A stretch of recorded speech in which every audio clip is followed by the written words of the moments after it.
So quite a bit has happened since the last video I recorded. So this video will cover the last like 2 days because I haven't had a chance to record one in the last 2 days. So this will be day, I think 16 and 17, I think. So right now I'm staying at a warm showers host's place here in Brunnen, which is on the other side of the lake. The lake has a name. It's the Lake of Five Towns or something. But in Swiss German, it's a much harder name to pronounce. So I'm not going to try and do it right now. But so I'm staying at this host place. It's still raining. So I'm just kind of hanging low here. I think I'll stay here another night, and then the weather is supposed to clear up tomorrow. So tomorrow I'll start heading over the Alps and probably camp somewhere near the pass before heading down into Italy the next day. So pretty excited for some big climbs to come in the next couple of days, and excited for the weather to clear up because the last couple of days has been pretty wet and not too much fun being outside. The last video I had just left the other host place from Ursula and Philip in Muhen, I think it was called, small town between Basel and Lucerne. And I was trying to get to actually where I am now by the end of that day to try and beat the rain, and I was going to try and get into that little shed with the hay to sleep on the hay, and thankfully I didn't actually have to do that in the end because as I was cycling and I was on my way to Lucerne, I got a message back from one of the people in Stans from Warm Showers, and they actually offered to host me. So that was awesome because I was actually pretty keen to stay in Stans so I could have a look at the Pilatus aircraft facility. And they just said, well, they had to go out for dinner with their parents from like 5:30 to 7:30. So if I was cool with that, then I was welcome to stay. And I said, yeah, sure, of course. Like, I'm happy to come after 7:30 or a bit earlier and hang around at the house while you guys are out. That's no problem with me, whatever. Anything's better than sleeping in a tent or sleeping on a bale of hay. So it was a good option for me. And so I kept going and I got to Lucerne around 3 or 4 p.m. I think just after 3, and at this point it was still kind of sunny. Lucerne was a really pretty place. I quite enjoyed just cycling through there. I didn't really stop because I was a bit worried the rain was going to come down and I didn't really want to get stuck in it. Heaps of tourists. It was quite busy, and quite a few really good looking girls around, which was a bit distracting as well.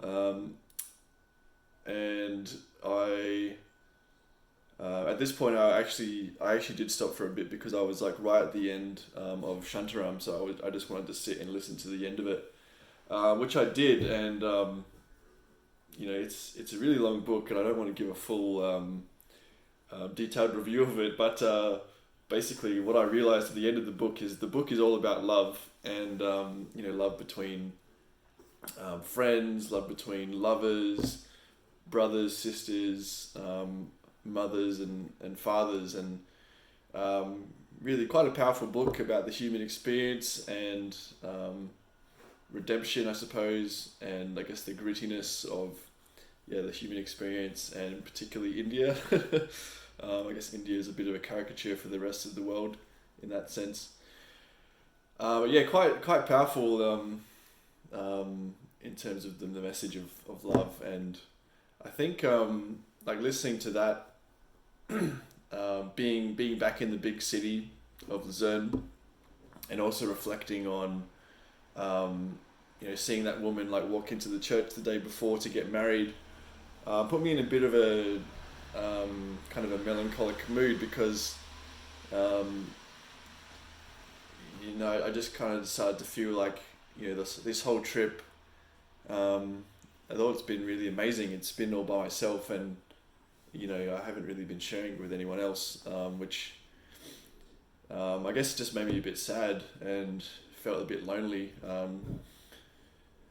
and made me start to kind of crave, settling somewhere for a while and just building up some a solid friendship group again, and just enjoying being staying put for a while and having those stronger connections, which is something you really miss as a traveler, and something as a the idea of like being a nomad or a digital nomad, although it sounds kind of cool, I think for me it wouldn't really work because I think I just would miss people too much and miss having those deeper connections. So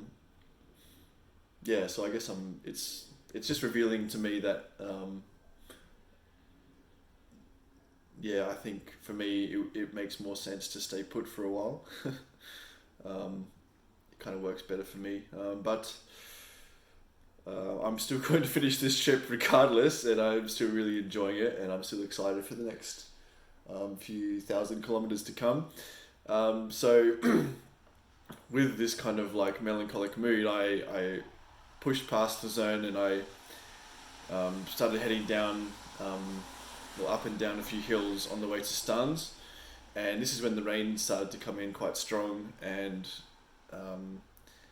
there was some really like nice picturesque riding alongside the lake, and I could see the outlines of the mountains, and looking over the lake to the other side was Stans, so I could see the mountain which overlooks Stans, which may be the Brunner Horn. I'm not sure exactly. There's a few horns going around, and one of them is also Mount Pilatus itself, which I may have had a glimpse of, but it's hard to tell because there was quite a few mountains around, and I'm looking at some right now as well, which is pretty awesome. And with the rain coming in and the clouds, a lot of the mountains were covered pretty quickly actually.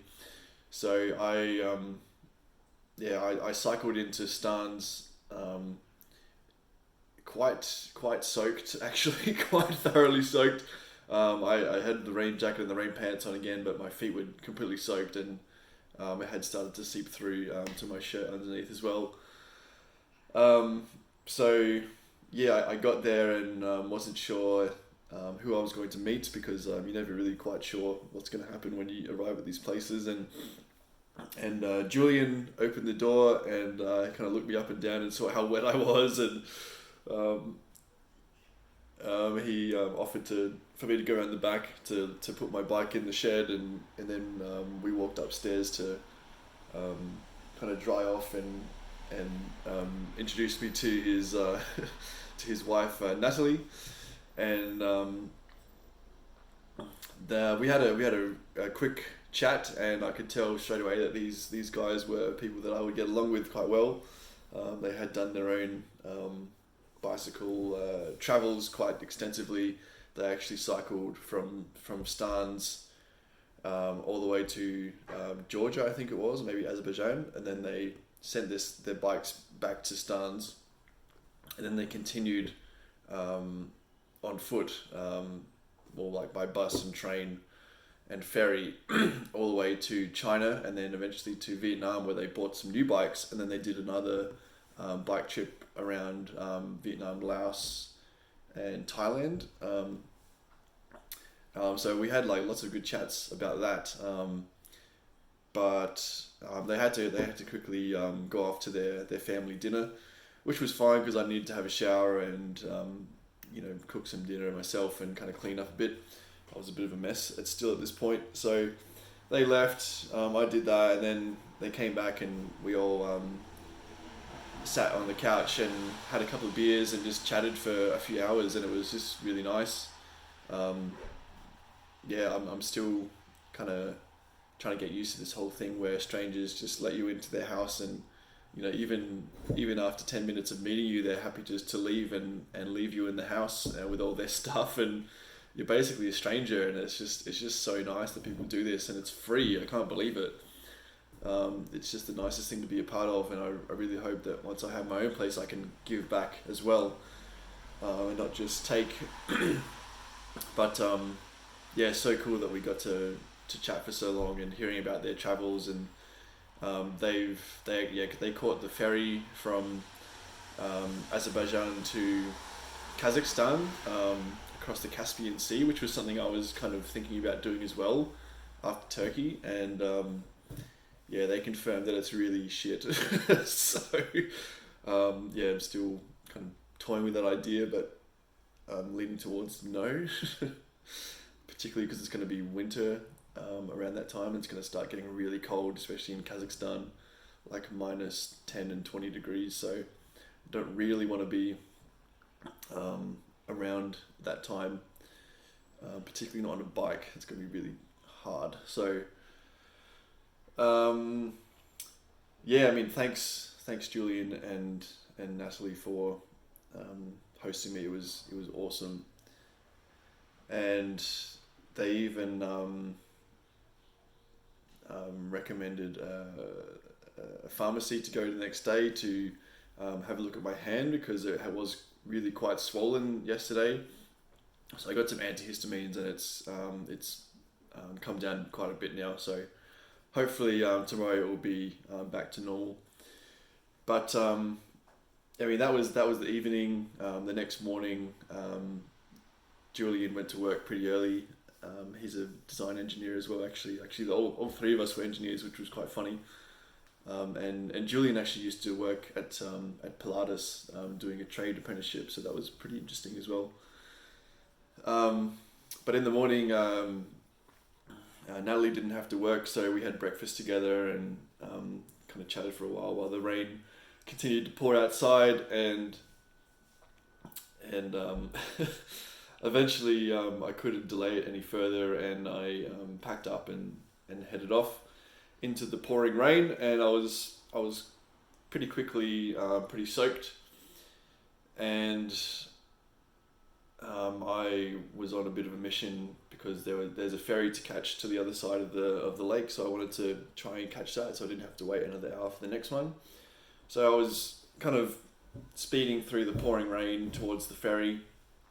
I did get a few quick looks, because the path actually went alongside the Pilatus aircraft hangar. So I got to see in a little bit, just a snippet of some of the planes they were putting together in there, and they had a few in the on the airstrip as well, which was pretty cool. But yeah, the rain was terrible, so there was no planes flying around, unfortunately, and I didn't really feel like stopping and banging on the door and seeing if anyone would give me a tour, particularly because I wanted to make the ferry. So I didn't really stray for too long.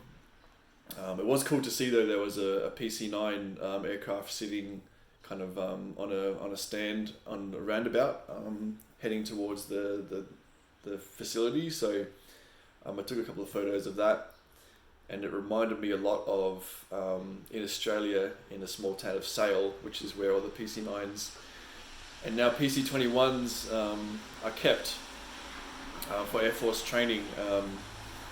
There's also an old PC-9 sitting on the roundabout, so it reminded me a lot of that, and of all the fun and challenging times I had working that job back in Melbourne.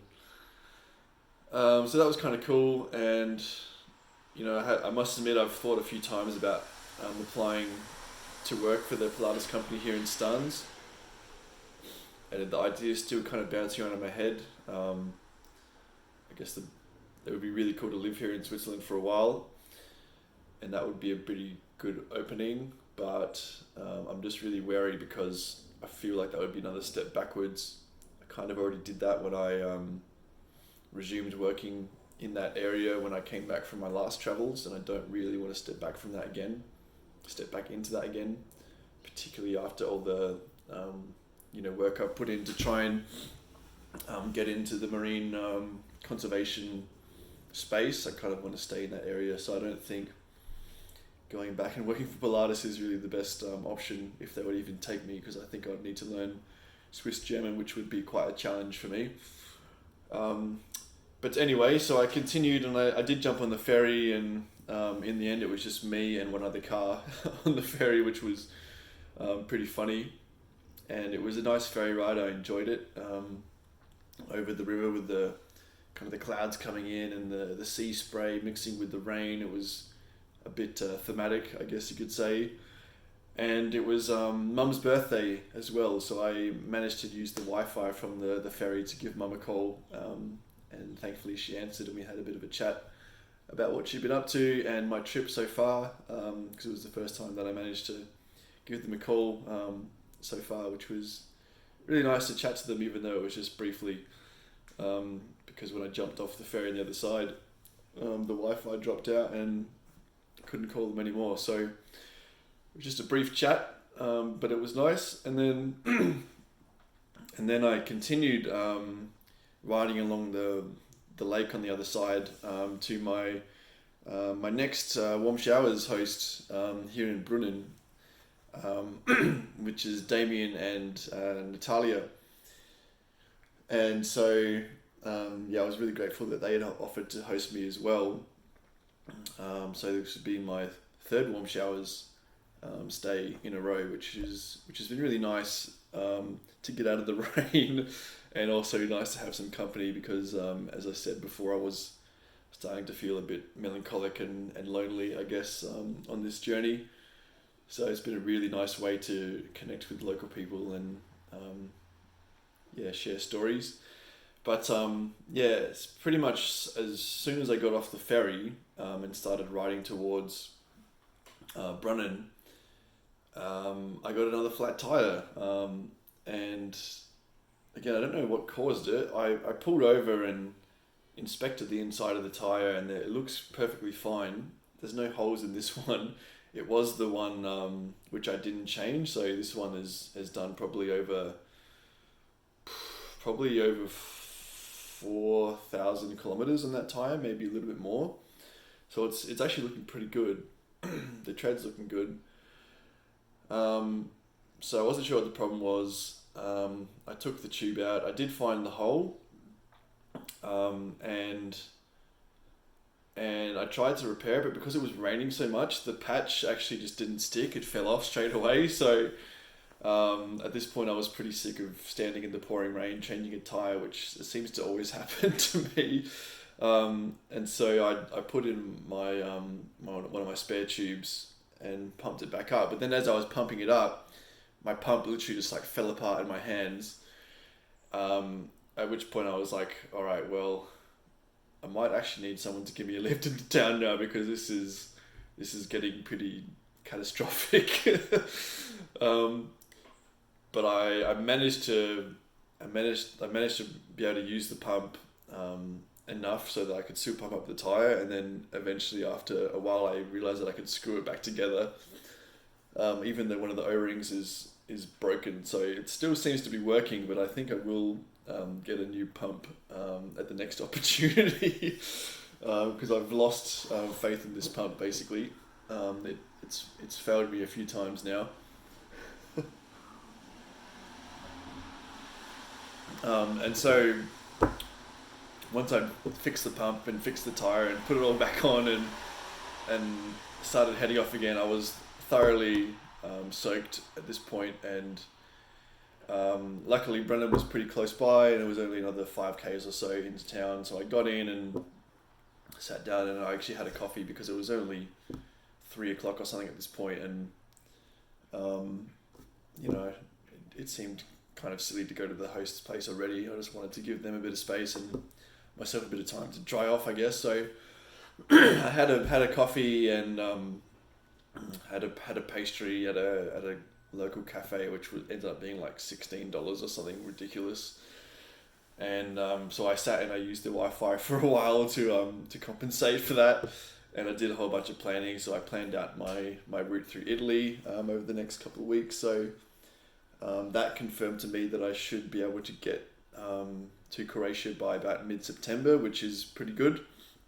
That will give me another couple of weeks to go to Greece if I want to, and if the weather is looking good. So that's pretty cool. I think it will take me about 2 weeks to ride the 1,000 kilometers or so from Como in northern Italy down to Rome, and that's quite a long leg as well, actually. So I've done about just over half of this leg from Amsterdam to Rome now, because that Italian section is really long. Yeah, this video is getting a bit long, but what else was I going to say? So yeah, I had the coffee, did the planning, and then I did a quick shop at the supermarket before heading to the place here in Brunnen, and Damien was still at work, but Natalia was home, so she let me in, and she was really, really awesome and friendly, and she's Colombian, so she's a bit of a, I don't know what you call it, an expat immigrant here to Switzerland, and you know, the Latin American culture is just amazingly welcome and friendly and chatty. So we had you know, good interactions, and we had a nice chat and started making dinner and had a cup of tea while we waited for Damien to come home, and then yeah, the three of us sat and had dinner together, and it was really nice. Once again, awesome to meet fellow bike travelers and have people let you into their home. It's just so nice. Unfortunately, Damien was feeling quite tired because he had a really crap sleep the night before, so he went to bed pretty early, and Natalia and I ended up playing Uno and just stuffing around for a couple of hours, which was really nice and chill and relaxing. So it was a really nice evening, and now is the following morning. So it's about it's nearly 11 o'clock here now, and I was thinking of pushing on and trying to cross over the pass, or at least get to the pass today, but it's still raining quite a bit, and yeah, I think I'll just and Natalia was really